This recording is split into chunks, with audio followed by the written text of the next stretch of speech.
இயக்குனர் திரு எஸ்.வி. சேகர் இணைப்பில் இணைஞ்சிருக்காரு. அவரோட பேசலாம். வணக்கம் சார், நன்றி இணைப்பில் இணைஞ்சதற்கு. சார், பாக்யராஜ் அவர்களுடைய இந்த மறைவு செய்தி உங்களுக்கு எந்த அளவுக்கு ஒரு துக்கத்தை ஏற்படுத்தியிருக்கு? அவர் பற்றின நினைவுகள் என்ன?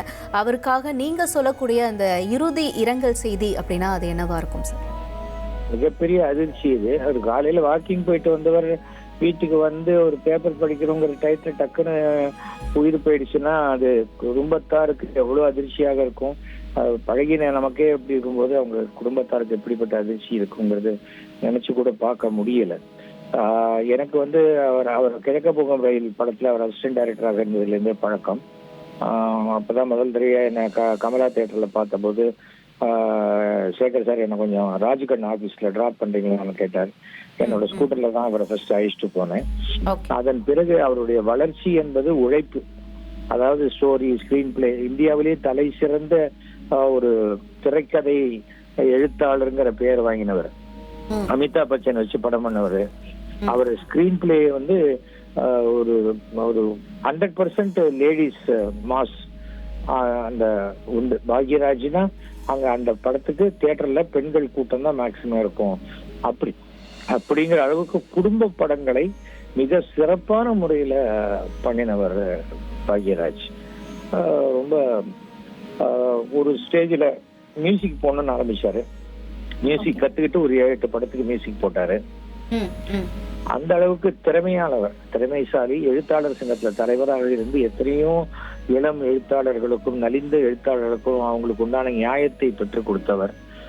ரொம்ப அந்த விஷயத்துலாம் அவருடைய சேவையை மறக்க முடியாது. ஒரு பட்டிமன்றத்துக்கு போனோம்னா கூட அதுக்கு உண்டான ப்ரிப்பரேஷன் பண்ணுவார். பாக்யாங்கிற ஒரு பத்திரிகை ஆசிரியராக இருந்தார். அவரால் சொல்லப்பட்ட குட்டி கதைகள் எல்லாம் நிறைய பேர் படங்கள் எல்லாம் யூஸ் பண்ணியிருக்காங்க. அந்த அளவுக்கு ஒரு குட்டி கதைகள் சொல்லக்கூடிய ஒரு விஷயம். அரசியலை தவிர பாக்கி எல்லாத்துலயும் அவர் மிகப்பெரிய அளவுல அவர் என்ன ரீச் ஆசைப்பட்டாரோ அந்த அளவுக்கு அவர் வந்தார்.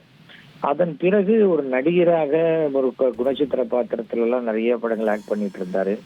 எம்ஜிஆர் உடைய கலை உலக வாரிசு என்று அறியப்பட்டவர் தான் பாக்யராஜ்.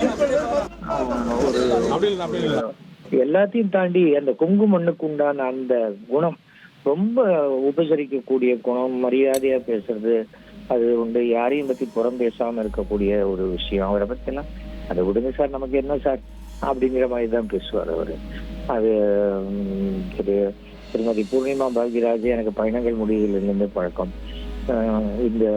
இந்த லாஸ், இழப்பிரபல் லாஸ்வாங்க, ஈடு செய்ய முடியாத இழப்பு, அதை தாங்கக்கூடிய சக்தியை கடவுள் அவங்களுக்கு, அவருக்கும் சாந்தனும் மகள் எல்லாருக்குமே கொடுக்கணும்.